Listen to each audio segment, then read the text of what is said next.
بسم اللہ الرحمن الرحیم الحمد للہ وکفی وسلام علی عبادہ الذین اصطفی اما بعد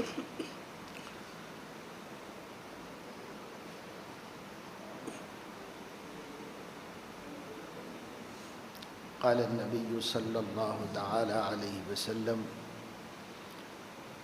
طلب العلم فریضۃ علی کل مسلم او کما قال علیہ الصلاۃ والسلام۔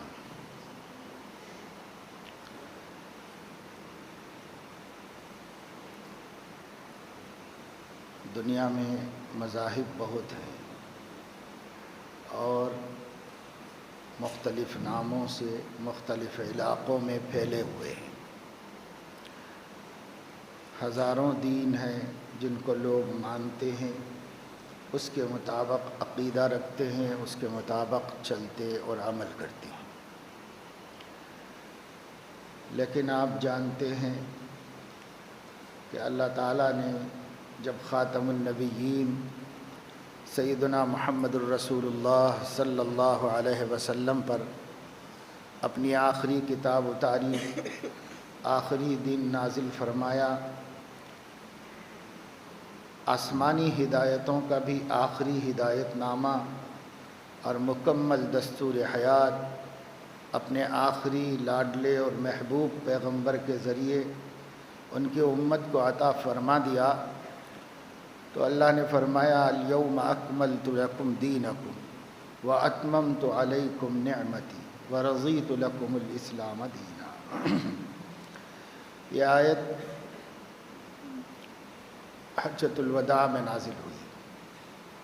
حضور اکرم صلی اللہ تعالی علیہ وسلم سن 10 ہجری میں یعنی اپنی حیات طیبہ کے آخری سال میں حج کے لیے تشریف لے گئے تھے۔ سن 9 ہجری میں حج فرض ہوا، لیکن اس سال حضور علیہ السلام بہت سی مصلحتوں سے تشریف نہیں لے گئے اور اپنے جانشین اور خلیفہ سیدنا ابو بکر صدیق رضی اللہ تعالی عنہ کو امیر الحاج بنا کر ایک وفد کے ساتھ حج کے لیے مکہ مکرمہ بھیجا۔ اگلے سال جو زندگی کا آخری سال تھا، اس میں ارادہ فرمایا حج کرنے کا۔ چنانچہ حضور علیہ السلام ذی قعدہ سن 10 ہجری میں 24 یا 25 تاریخ کو حج کا ارادہ کر کے سفر شروع فرمایا اور مکہ مکرمہ پہنچے۔ اعلان کیا تھا کہ لوگ جتنے میرے ساتھ چل سکتے ہوں چلیں، کیونکہ ایک ہی دفعے حضور علیہ السلام کو حج کرنا تھا اور اعمال تو سینکڑوں دفعے کر کے آپ نے بتائے، لیکن حج ایک ہی دفعے دکھانا تھا اور ایک ہی دفعے کا موقع تھا زندگی میں۔ یہ زندگی کا آخری سال تھا، یہی پہلا اسلام کا حج اور آخری تھا۔ اس سے پہلے آپ نے حضرت ابو بکر کو بھیجا تھا اور حضرت ابو بکر رضی اللہ تعالیٰ عنہ نے پہلا اسلامی قافلہ حج کا لے کر مکے میں گئے تھے، لیکن تب تک مکے میں مشرکین بھی حج کرنے کے لیے آتے تھے، تو مشرکین کے آنے کی وجہ سے اسلامی حج کا مظاہرہ نہیں ہو سکتا تھا۔ حضور علیہ السلام نے حضرت علی رضی اللہ تعالی عنہ کو بھیجا پیچھے سے اور ان سے فرمایا کہ وہ اعلان کریں مکہ مکرمہ میں کہ اب کے بعد مشرکین حج کے لیے نہیں آئیں گے، اب حرم کو خالی کر دیا جائے گا مشرکین سے۔ اور سورہ براءت کی آیتیں نازل کر سنوائی گئیں جو نازل ہوئی تھیں، براءۃ من اللہ ورسولہ۔ اس وقت اللہ تعالیٰ نے براءت کا اظہار کر دیا اور اعلان کر دیا گیا کہ مشرکین سے اللہ اور اس کا رسول بیزار ہے، اب ان کو حرم میں آنے کی اجازت نہیں دی جائے گی، تو ان کو منع کر دیا گیا۔ اگلا سال جو آیا سن 10 ہجری کا، تو اب یہ کسی دوسری قوم کے لوگوں کے آنے کی کوئی گنجائش نہیں تھی، صرف اہل توحید اور اہل اسلام حرم شریف میں داخل ہو گئے۔ اور حضور علیہ السلام اس سال حج کریں گے، اسی پہلے اور آخری سال کے حج میں حج کیسا ہوتا ہے دکھانا آپ کو تھا، اسلامی حج، توحید والا حج، یہ دکھانا تھا۔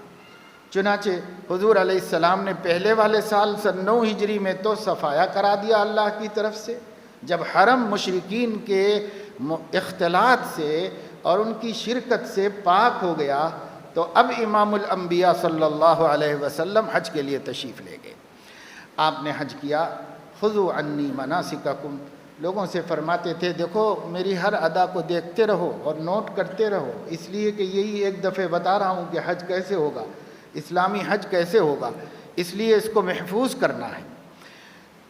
90,000 سے لے کر کے 1.25 تک صحابہ کے ہونے کی تعداد تاریخ بتاتی ہے، جو حضور علیہ السلام کے ساتھ تھی، اور اپنے زمانے کا سب سے بڑا مجمع تھا حج کا، جس میں حضور علیہ السلام نے ایک موقع کے اوپر اسلامی تعلیمات کا جوہر، اس کا عطر، اس کی روح نکال کے رکھی اور لوگوں کو صاف صاف بتایا۔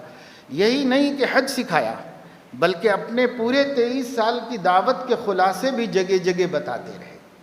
اور حضور علیہ السلام نے مینا میں جو خطبہ دیا ہے، دنیا اسلام کے اور اسلام کے باہر کے بھی ماہرین اسلام کا اعتراف ہے کہ پہلی دفعہ دنیا کو انسانیت کے حقوق کا منشور دیا گیا مینا میں، کہ اتنا جامع نہ اس سے پہلے کبھی دیا گیا، نہ اس کے بعد اس سے زیادہ کا تصور کیا گیا۔ جو کچھ حضور علیہ السلام نے اس موقع پہ دے دیا تھا، یہی ہیومن رائٹس اور انسانی حقوق اللہ کے نبی کا خطبہ تھا مینا میں، جو آپ نے ایک دفعہ دے دیا، جس سے پہلے کسی نے بھی انسانی حقوق پر نہیں بولا تھا، اور نہ اس کے بعد کسی نے اس سے بڑھ کے بولا ہے۔ جو کچھ بولا گیا ہے سب اس میں داخل ہے، اس شامل ہے۔ تو حضور علیہ السلام کا یہ حج بڑا اہم تھا، جس کو حجۃ الوداع، حجۃ الاسلام، حجۃ البلاغ مختلف ناموں سے یاد کیا جاتا ہے۔ حجۃ الاسلام اس لیے کہا جاتا ہے کہ وہ اسلام کا پہلا حج تھا اسلامی شان کے مطابق، اور بلاغ اس لیے کہا جاتا ہے کہ اس میں آپ نے پورے دین کی تبلیغ کر کے لوگوں سے پوچھ لیا تھا، الا هل بلغت، لوگوں میں نے اسلام پہنچا دیا آپ لوگوں کو؟ تو لوگوں نے کہا تھا کہ بلغت و ادیت یا رسول اللہ، تو فرمایا اللہ تو گواہ رہے، اور لوگوں سے فرمایا جو حاضر ہیں وہ غائبین تک میں نے دین کو پہنچا دی۔ اس لیے اس کو حجۃ البلاغ بھی کہا جاتا ہے۔ حجۃ الوداع اس لیے کہا جاتا ہے کہ بس یہ آخری حج تھا، اس کے بعد حضور علیہ السلام نے حج ہی میں کچھ اشارے ایسے دے دیے تھے کہ لوگوں میں جو سمجھدار تھے وہ سمجھ گئے تھے کہ اب آپ اس دنیا میں زیادہ دن رہیں گے نہیں، اس لیے اس کو حجۃ الوداع بھی کہا جاتا ہے۔ بہرحال حضور علیہ السلام کو اس حج میں، جب حج کا سب سے اہم رکن وقوف عرفہ ادا کر رہے تھے، اور عرفات کے میدان میں 1 لاکھ کم از کم توحید کے ماننے والوں کے مجمع کے ساتھ تشریف فرما تھے، تو اللہ تعالیٰ نے حضرت جبرائیل کو بھیجا اور یہ وحی نازل فرمائی، الیوم اکملت لکم دینکم واتممت علیکم نعمتی ورضیت لکم الاسلام دینا۔ حج آخری حکم تھا، اللہ تعالیٰ نے فرمایا اب بس اسلام جتنا مجھے تمہیں دینا تھا اور دین کی جو تشکیل کرنی تھی وہ ہو گئی پوری۔ وقوف عرفہ پہ حج ہو جاتا ہے، اصلاً حج مکمل ہو جاتا ہے۔ حضور علیہ السلام نے اہم ترین رکن کی ادائیگی کے بعد اللہ نے فرمایا میں نے دین مکمل کر دیا ہے۔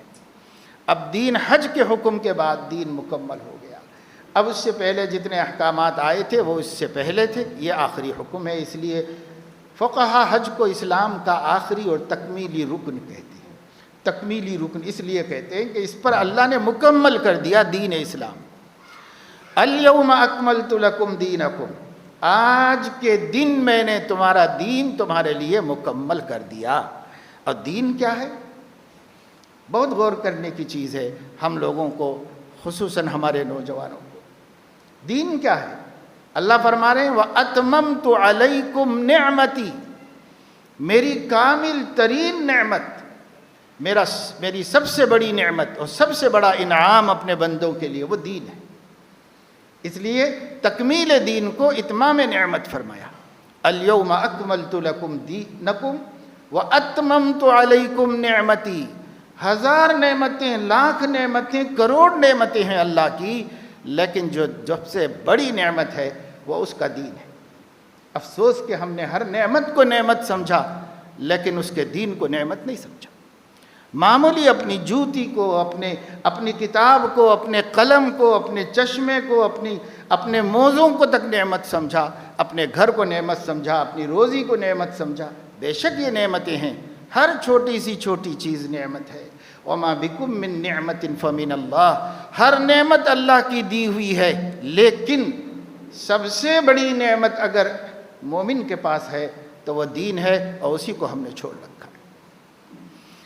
ایک بہت بڑے عالم دین ہیں، اب بھی حیات ہیں، حضرت مولانا شیخ الاسلام تقی عثمانی صاحب دامت برکاتہم۔ پوری دنیا میں ان کے علم کو مانا جاتا ہے۔ دنیا کی تقریباً بڑی بڑی علمی، دینی، اسلامی تنظیموں کے ممبر ہیں، اور اسلامک بینکنگ کے تو ساری دنیا کے اندر ممبر ہیں۔ حضرت نے فرمایا کہ میرے پاس ایک صاحب آئے، اچھے گھرانے کے تھے، رئیس آدمی تھے، اپنے نوجوان بیٹے کو ساتھ میں لائے تھے۔ انہوں نے ملاقات کرائی مجلس ختم ہونے کے بعد کہ حضرت یہ میرا بیٹا ہے اور یہ امریکہ میں رہتا ہے اور یہ فلاں فلاں تعلیم حاصل کیا ہوا ہے، اور اس کو ماہانہ اتنے لاکھ روپے تنخواہ ملتی ہے، بہت ذہین ہے اور بہت اخلاق والا ہے اور سب ہے۔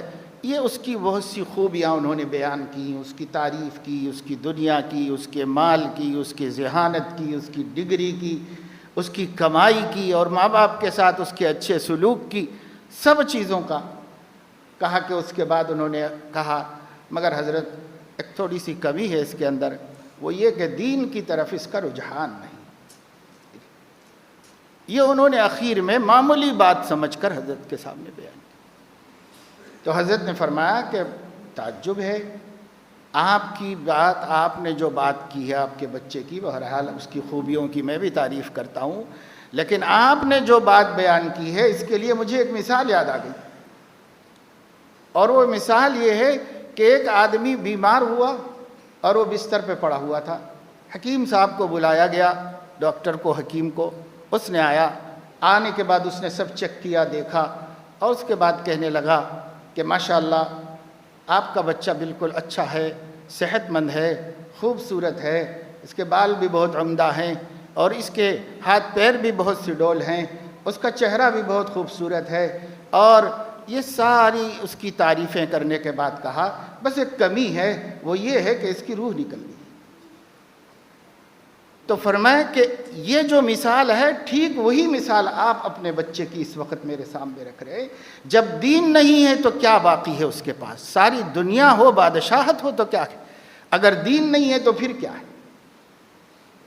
تو میرے دوستو، دین کتنی بڑی چیز ہے۔ اللہ فرما رہے ہیں الیوم اکملت لکم دینکم، آج میں نے تمہارا دین مکمل کیا۔ تو اس کا مطلب کیا ہوا؟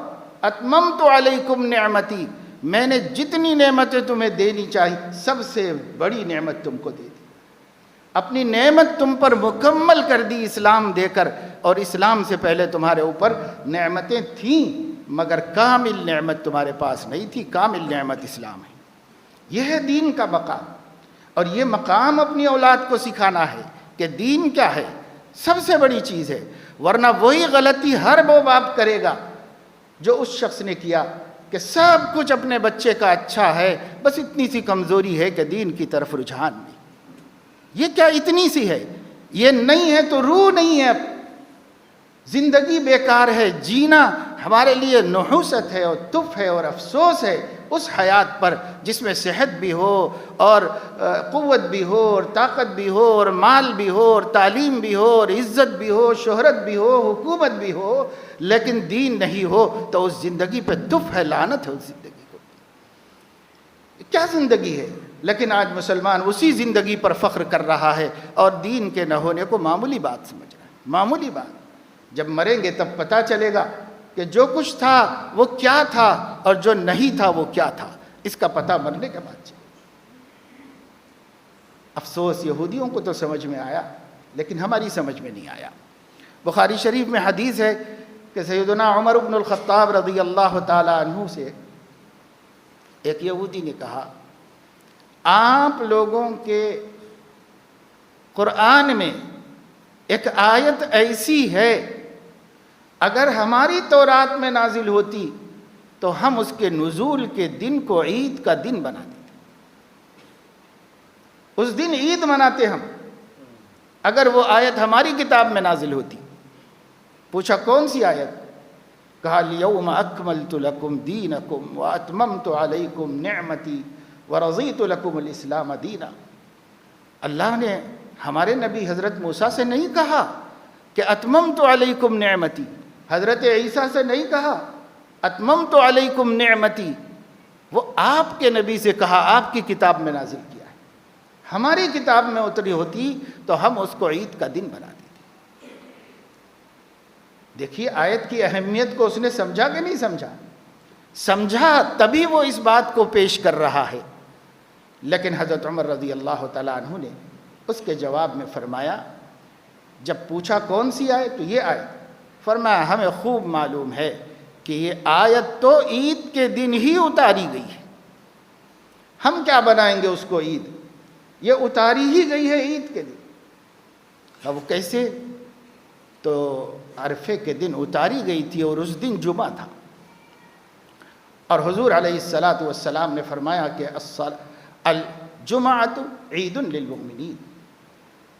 حدیث میں ہے کہ حضور علیہ السلام کے پاس جبرائیل علیہ السلام آئے، ان کے ہاتھ میں ایک آئینے کی جیسی کوئی چمکدار چیز تھی،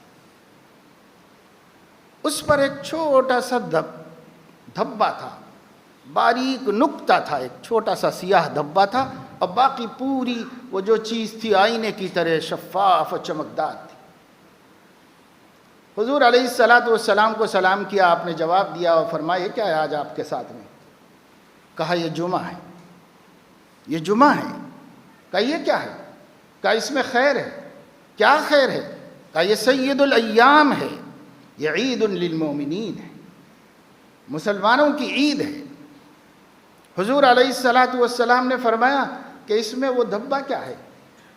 کہا اس میں ایک یہ چھوٹی ساعت ہے جس کو الساعۃ المرجوہ کہا جاتا ہے، یعنی وہ ساعت ہے، وہ لمحہ ہے کہ اس لمحے میں بندے نے اگر اللہ سے کچھ مانگ لیا اور وہی لمحہ ہوا تو اس کی دعا ضرور قبول ہوگی، مردود ہو نہیں سکتی۔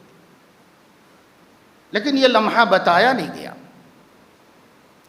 ایسے ہی نہیں بتایا گیا جیسے شب قدر بتائی نہیں گئی، اس لیے کہ اگر بتا دی جاتی تو امت اسی ٹائم پر عبادت کر کے باقی سارے رمضان کو چھوڑ دیتی۔ اس لیے نہیں بتا کر، ہر رات میں امکان دکھا کر، خاص طور سے آخری عشرے میں دکھا کر اور خاص طور سے طاق راتوں میں دکھا کر بندوں کو عبادت کی طرف لگایا گیا، غفلت سے بچایا گیا۔ اسی طرح جمعے کی جو ساعت مرجوہ ہے، یعنی وہ ساعت جس میں اس لمحے میں دعا ہو گئی تو پھر وہ مردود نہیں ہوگی، مقبول ہی ہوگی۔ تو کون سی ساعت ہے؟ حضور علیہ السلام نے نہ ان سے پوچھا نہ جبرائیل نے بتایا، بس حضور علیہ السلام نے یہ بتایا ایک ساعت ہے جمعے کے دن۔ اس صحابہ نے اس ساعت کو ڈھونڈا، سارے جمعے کو جمعرات سے تیاری کر کے صحابہ پورے جمعے کو صبح سے لے کر کے شام تک، مغرب تک برابر اللہ کی بندگی، عبادت و دعاؤں میں استعمال کرتے۔ پتہ نہیں یہ لمحہ ہوگا کہ یہ ہوگا، یہ ہوگا کہ یہ ہوگا، یہ ہوگا، یہ ہوگا بس۔ اور شارحین حدیث نے صحابہ سے، تابعین سے ان کے تجربات بہت سارے نقل کیے ہیں جو بے شمار ہیں۔ اس سے بھی پتہ چلتا ہے کہ کوئی بھی ساعت ہو سکتی۔ البتہ صحابہ کرام میں جو لوگ صاحب علم تھے ان کا غالب گمان یہ ہے کہ وہ چھوٹا سا لمحہ، تھوڑا سا وقت عصر کے بعد سے لے کر آفتاب غروب ہونے سے پہلے تک کسی وقت بھی ہو سکتا ہے۔ تو کم سے کم مسلمان عصر کی نماز کے بعد غروب آفتاب تک، یا کم سے کم جمعے کے دن مغرب کی نماز کے لیے 15-20 منٹ پہلے سے آ کر کے دعا میں مشغول ہو، کہ شاید کوئی لمحہ ہوگا جس لمحے میں اللہ پاک ہماری جانب خاص توجہ فرمائیں گے تو کر سکتے ہیں۔ فضائل بیان کرنے کا مقصد امت کو عمل پہ لانا ہے۔ فضائل بیان کرنے کا مقصد یہ نہیں ہے کہ بیان کرتے جاؤ، سنتے جاؤ اور عمل کوئی نہ کرو، یہ نہیں ہے۔ فضائل بیان کرنے کا مقصد اس عمل پر امت کو ڈالنا ہے۔ تو ہم اتنا تو کر سکتے ہیں کہ بھئی جو غالب گمان ہے امت کے اکثر صحابہ علماء کا خیال ہے کہ بالکل غروب آفتاب سے کچھ پہلے کے لمحات میں کوئی لمحہ ہو سکتا ہے، تو ہم اس کو اختیار کریں اور اس سے آگے بڑھ کر کے پورے جمعے کو اختیار کریں۔ امام شافعی رحمۃ اللہ علیہ فرماتے ہیں کہ امام جب خطبے کے لیے کھڑا ہوگا تب سے لے کے خطبہ نماز ختم ہونے تک کوئی بھی لمحہ وہ لمحہ ہو سکتا ہے، تو کم از کم ہم خطبے کے دوران اپنے دل میں دعا مانگے، اس لیے کہ سامعین کو خطبے میں بولنے کی اجازت نہیں ہے، امام کو اجازت ہے کہ وہ بول سکتا ہے، اسی لیے وہ خطبہ دیتا ہے۔ امام مسئلہ بتا سکتا ہے، اسلام کے امام کسی کو ٹوک سکتا ہے، اور اسی وجہ سے امام اذان کا جواب دے گا، مقتدی نہیں دیں گے، کیونکہ مقتدی کو خاموش رہنا ہے۔ تو مقتدی کو ہر چیز میں خاموش رہنا ہے، خطبہ ہونے سے لے کے اخیر تک، مگر دل میں تو مانگ سکتے ہیں اللہ تعالیٰ سے۔ تو دل میں بالخصوص جب امام دو خطبوں کے درمیان بیٹھے تو اپنے دل میں اللہ سے مانگ لیں کہ شاید یہی ساعت برجو ہوا ہو، اسی میں اللہ تعالیٰ ہماری دعاؤں کو قبول فرما لے۔ تو بہرحال حضرت عمر نے فرمایا اس یہودی کو جواب دیتے ہوئے، ہم کیا اس کو عید بناتے، اللہ ہی نے عید کے دن اتارا ہے۔ عید کا دن کیوں؟ دو وجہ سے عید کا دن تھا وہ، ایک تو عرفے کا دن تھا۔ عرفہ اس لیے عید کا دن ہے کہ اس دن سے زیادہ خوشی اور مسرت کا کوئی دن نہیں۔ حضور اکرم صلی اللہ تعالی علیہ وسلم عرفات کے میدان میں ہنس پڑے، ہنستے کم تھے، مسکراتے زیادہ تھے، بہت کم ہنسنا نوٹ کیا ہے لوگوں نے حضور علیہ السلام کا، بس ہر خوشی کی بات پر مسکراتے تھے۔ کبھی ہنسی آ جاتی تھی آپ کو، ہنس دیتے تھے، بہت خوشی کی بات ہے۔ صحابہ پوچھتے تھے ماذا اضحکک یا رسول اللہ، کس چیز نے آپ کو ہنسا دیا ہے، وہ ہمیں بھی سنا دیجئے، ہمارا جی بھی خوش کر دیجئے۔ آپ کو ہنسی آ گئی تو اس سے بڑی خوشی کی کون سی بات ہو سکتی ہے۔ ماذا اضحکک یا رسول اللہ، کس چیز نے آپ کو ہنسا دیا ہے؟ حضور علیہ السلام نے فرمایا ابلیس کو دیکھ رہا ہوں کہ وہ دونوں ہاتھوں سے مٹھی اٹھا کے اپنے سر میں ڈال رہا ہے اور چلا رہا ہے اور ہائے ہائے کر رہا ہے۔ کیوں؟ اس لیے کہ اللہ نے آج فرما دیا ہے عرفات میں وقوف کرنے والوں سے، میرے بندو میں نے تمہارے سب گناہ بخش دیے اور تم آج ایسے ہو گئے جیسے ماں کے پیٹ میں پیدا ہونے والے دن تھی، بے قصور بے گناہ، آج تم ایسے بے قصور بے گناہ ہو گئے۔ شیطان مایوس ہو گیا، کتنی محنتوں سے گناہگار بنایا تھا، آج اللہ نے اس کو پاک کر دیا، میری ساری محنتوں پہ پانی پھر گیا۔ جب اللہ سے وہ کہہ رہا تھا کہ میں داہنے سے بائیں سے آگے سے پیچھے سے آپ کے بندوں کو بھٹکاتا رہوں گا، مجھے مہلت دے دیجئے عمر بھر کی، قیامت تک۔ اللہ نے فرمایا انک من المنظرین، لے مہلت، قیامت تک کی زندگی دے دی میں نے تجھے، موت نہیں دوں گا مرنے، قیامت جب تک نہیں آئے گی۔ لیکن یہ بھی سن لے، تو کام اپنا بھٹکانے کا کرتا رہے، مگر میرے خاص بندوں پر تیرا اثر نہیں چلے گا، جو میرے لیے جیتے ہیں، جو میرے لیے زندگی گزارتے ہیں، اس پہ نہیں چلے گا تیرا اثر، ان کو میں بچا کے نکال لوں گا۔ اور اللہ تعالیٰ نے عرفے کے دن فرما دیا معاف کر دیا سب کو، میں نے سب کو بخش دیا۔ اور ایسی بخشش جس کے بارے میں ہمارے آقا صلی اللہ علیہ وسلم نے فرمایا اگر کسی حاجی نے حج کیا اور عرفات میں وقوف کر لیا اور جب وہاں سے روانہ ہوا تب بھی اگر اس کے دل میں دغدغہ ہے اپنی مغفرت کے بارے میں، اگر شک ہے شبہ ہے، تو وہ سب سے بڑا گناہگار ہے، اس سے بڑا کوئی گناہگار نہیں ہو سکتا۔ اس کو معافی کے یقین کے ساتھ وہاں سے لوٹنا چاہیے۔ یہ اللہ تعالیٰ کی اس دن کی مغفرت. اب بتائیے اس سے بڑی عید کا دن کون سا ہو، اس سے بڑی خوشی کا دن؟ دوسرے یہ کہ اس سال جس سال حضور علیہ السلام نے حج ادا کیا تھا، عرفے کا دن جمعے کو واقع ہوا تھا. عام طور سے لوگ سمجھتے ہیں کہ عرفے کے دن جمعہ واقع ہو جائے یا عرفہ جمعے کو واقع ہو جائے تو وہ حج اکبر ہوتا ہے. لوگ کہتے ہیں اس سال حج اکبر ہے، اس سال حج اکبر ہے، یہ کہتے ہیں، لیکن ایسا کوئی اسلامی تصور نہیں ہے. اسلام میں حج اکبر حج کو کہتے ہیں اور عمرے کو حج اصغر کہتے ہیں. عمرہ بھی ایک حج ہے لیکن وہ چھوٹا حج ہے، اس کے مقابلے میں جو حج ہے اس کو حج اکبر، یعنی ہر حج حج اکبر ہوتا ہے، وہ عمرے کے مقابلے میں حج اکبر ہوتا ہے. ہاں، چونکہ حضور علیہ السلام کے حج والے سال عرفہ جمعے کے دن اتفاق سے واقع ہو گیا تھا. اگر ایسا کسی کو اپنے حج میں بھی نصیب ہو جائے تو ایک نسبت ہے خاص، بس خوشی کی بات ہے، لیکن اس کو کوئی خاص فضیلت دوسرے حج سے نہیں بڑھ کے ہو جاتی ہے. بہرحال اب یہ آیت ہے، میں نے آپ کو یہ آیت سنائی اس لیے سنائی کہ اس آیت میں اللہ نے بتایا کہ یہ دین کامل ہے. اس سے پہلے کوئی دین کامل نہیں تھا. اللہ تعالیٰ نے ان لوگوں کو اتنا ہی مناسب سمجھ کر اتنا ہی دین تھا، ان کی کامیابی اتنے ہی دین پر چلنے میں تھی، اور اسی میں ان کی مغفرت ہے، نجات ہے، درجات ہیں، سب کچھ ہے جتنا ان کے نبی کے ذریعے ان کو دے دیا گیا. لیکن کامل اللہ تعالیٰ نے اگر شریعت کسی کو دی ہے، دین کسی کو دیا ہے، قانون اور ضابط حیات اور دستور زندگی اللہ نے کسی کو دیا ہے تو وہ سیدنا محمد الرسول اللہ صلی اللہ علیہ وسلم. اور کسی نبی کے زندگی کے آخر میں یہ نہیں فرمایا کہ میں نے دین مکمل کر دیا. ہمارے نبی کی زندگی کے آخر میں فرمایا آج میں نے دین مکمل کر دیا، میرا من جیسا چاہتا ہے ویسا دین میں نے اپنے بندوں کو دے دیا. اللہ کو جو پسند ہے وہ اللہ نے بندوں کو دے دیا. یہ سب سے پسندیدہ زندگی ہے. پیارے آقا کے صدقے میں ہم گناہگاروں کو ملی ہے، ہم امتیوں کو ملی ہے. ہمارا کیا کمال ہے؟ ہمارے نبی کے طفیل ہم کو ملی ہے. ہماری نسبت سے ان کا کمال نہیں ہے، ان کی نسبت سے ہم لوگوں کا کمال ہے کہ ہم اس آخری نبی کے امتی اور آخری امت ہے. سب نبیوں نے تعریف کی، اپنے اوپر اللہ تعالیٰ کے احسانات کی.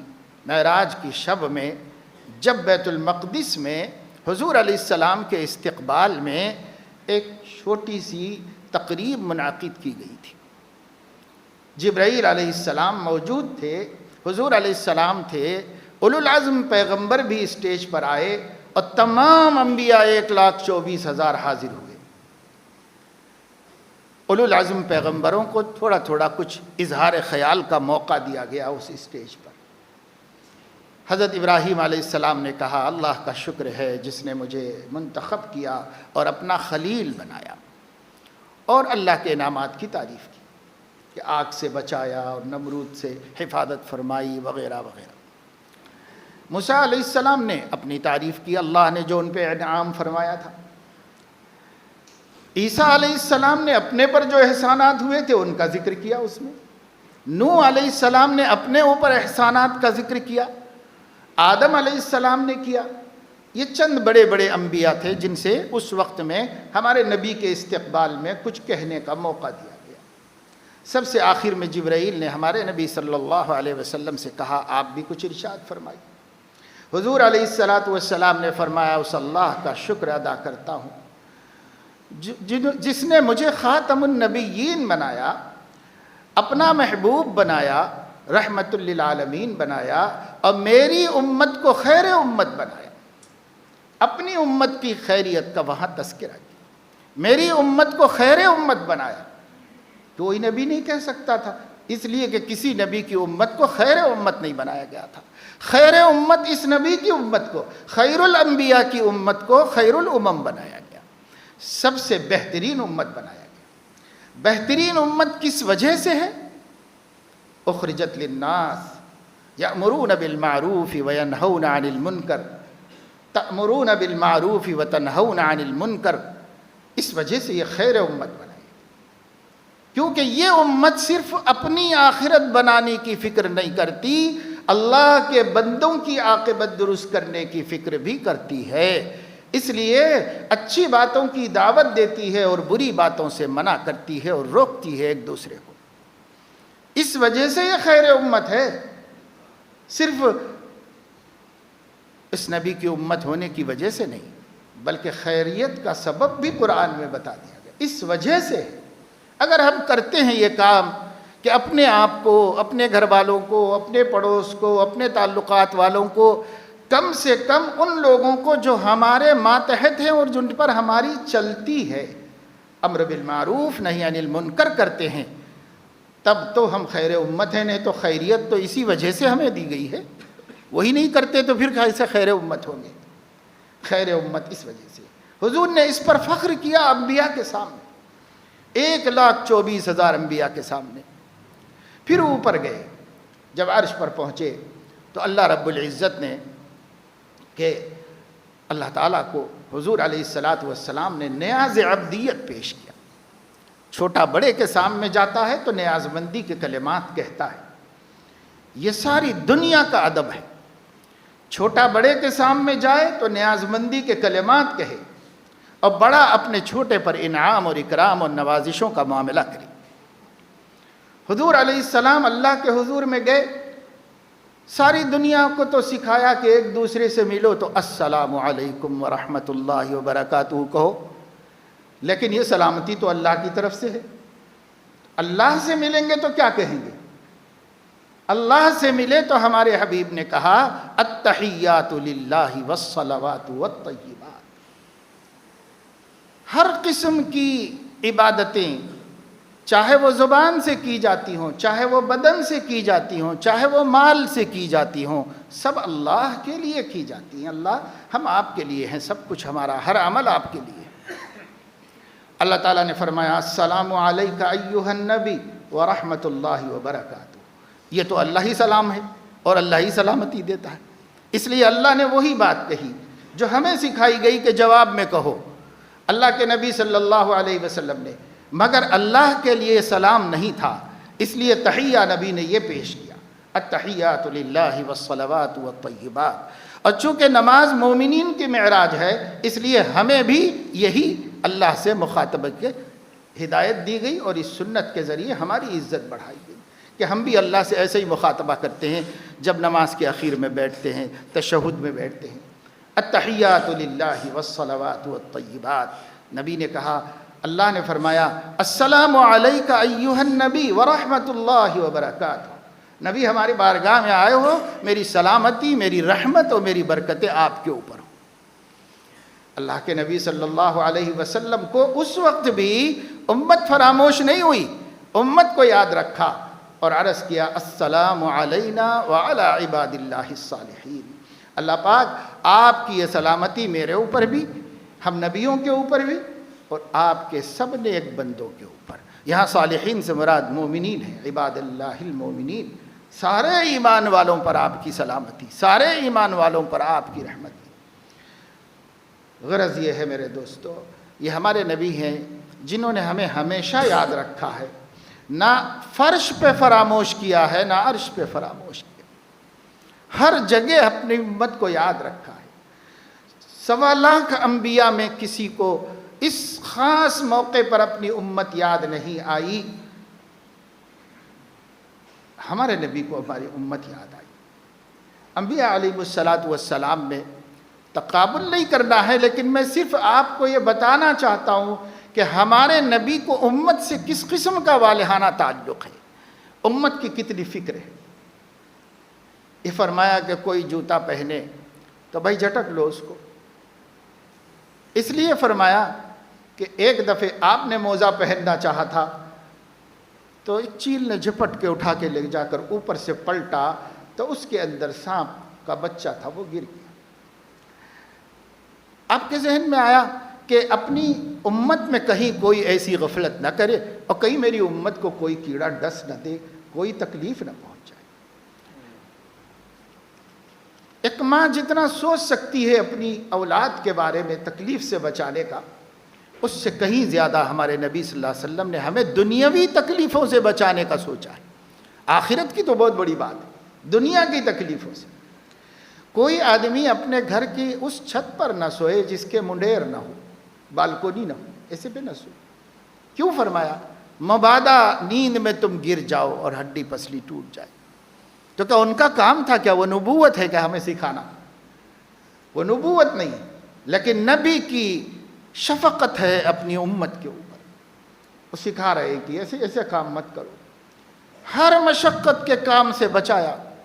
یہاں تک فرمایا میرا جی یہ چاہتا ہے کہ ہر وضو یا ہر نماز کے لیے مسواک کو لازم کر دوں، لیکن امت کو مشقت ہو جائے، امت کو مشقت ہو جائے، اس لیے حضور علیہ السلام نے لازم نہیں کیا، سنت رکھا، سنت بتایا۔ حضور علیہ السلام نے فرمایا، ایک آدمی نے کہا کہ کیا رسول اللہ کیا ہر سال حج فرض ہے؟ خاموشی اختیار کر، لیکن جب حکم ایک سال زندگی میں ایک دفعے کے لیے مکمل ہو گیا تو بعد میں فرمایا دیکھو مجھ سے غیر ضروری سوالات مت کیا کرو۔ اگر میں ہاں کہہ دیتا نا اس وقت تمہارے سوال کے جواب میں تو اللہ کو بھی یہ عمل پسند ہے، نبی کو بھی پسند ہے، تم لوگ بھی بہت پسند کرتے ہو۔ اگر میں ہاں کہہ دیتا اور اللہ ہر سال فرض کر دیتے تو تم تو کر لیتے، لیکن بعد میں آنے والے لوگوں کے لیے یہ مشقت کا سبب ہو جاتا۔ کیسے کرتے؟ دنیا بھر سے لوگ کیسے آتے ہر سال اور کیسے حج ادا کرتے؟ اس لیے مشقت کی وجہ سے حضور نے روک دیا۔ خلاصہ یہ ہے کہ ہمارے نبی کے بارے میں قرآن مجید میں اللہ تعالیٰ نے فرمایا لَقَدْ جَاءَكُمْ رَسُولٌ مِّنْ أَنفُسِكُمْ عَزِيزٌ عَلَيْهِ مَا أَنِتُّمْ عَزِيزٌ عَلَيْهِ مَا أَنِتُّمْ، بہت شاق ہے ان کے لیے تمہارا مشقت میں پڑنا، ان کو نہیں گوارا ہے تمہارا مصیبت میں پڑنا، مشقت میں پڑنا، تکلیف میں پڑنا۔ حریص علیکم بالمؤمنین، اور ان کے دل کی امنگ یہ ہے کہ ساری انسانیت ایماندار ہو جائے اور جہنم کے عذاب سے بچ جائے۔ رؤوف رحیم، بڑے مہربان ہیں، بڑے نرم دل ہیں۔ یہ حضور علیہ السلام کی شان بیان کی گئی ہے اور وہ ہمارے سامنے۔ تو حضور صلی اللہ تعالی علیہ وسلم نے بہرحال امت کے لیے اس آیت کے نزول کے بعد یہ خوشی کا اظہار فرمایا، سب صحابہ کرام کو سنایا۔ قرآن میں یہ آیت موجود ہے، ہم پڑھتے سنتے ہیں، لیکن ہم نے اس کو بڑی نعمت نہیں سمجھا۔ بڑی نعمت یہودیوں کو سمجھ میں آیا، کاش ہماری کتاب میں اترتی ہوتی تو ہم قدر کر کے بتاتے۔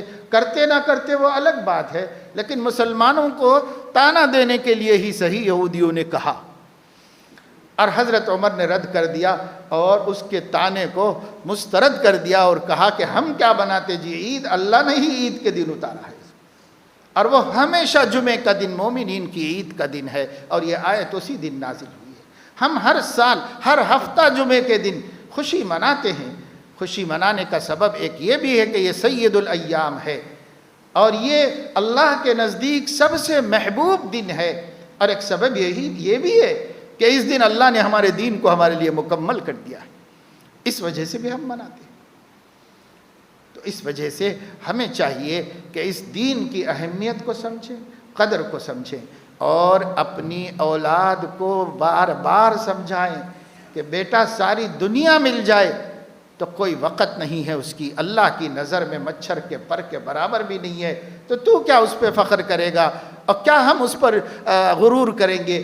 جو مچھر کے پر کے برابر بھی وقت نہ رکھتا ہو، وہ کیا غرور کرنے کا سبب ہے؟ وہ ڈگری ہو کہ وہ سند ہو کہ وہ علم ہو کہ وہ نوکری ہو اور وہ پیسہ ہو اور دولت ہو، جائیداد ہو اور جاگیریں ہوں اور مکانات ہوں اور کاروبار ہوں، چاہے کچھ بھی ہو، دنیا کی نسبت سے جو کچھ بھی ہے، بے شک اگر وہ حلال ہے تو اللہ کی نعمت ہے، قابل شکر ہے، قابل قدر ہے، لیکن اس کی کوئی حیثیت نہیں ہے دین کی نعمت کے مقابلے میں۔ سب سے قیمتی اگر کوئی دولت ہے تو وہ دین ہے، سب سے بڑی عزت ہے تو دینداری کی عزت ہے، سب سے بڑا کوئی مقام ہے تو دین کا مقام ہے، سب سے بڑا کوئی اقتدار اور کوئی کرسی ہے تو وہ دین کی ہے، اور سب سے بڑی کوئی شہرت ہے تو وہ دین کی ہے، اور دین سے بڑی کوئی چیز اللہ نے نہیں اتاری اس دنیا میں، کوئی چیز نہیں اتاری۔ اس لیے اس دین کا عظیم ہونا دلوں میں بٹھانا ہوگا.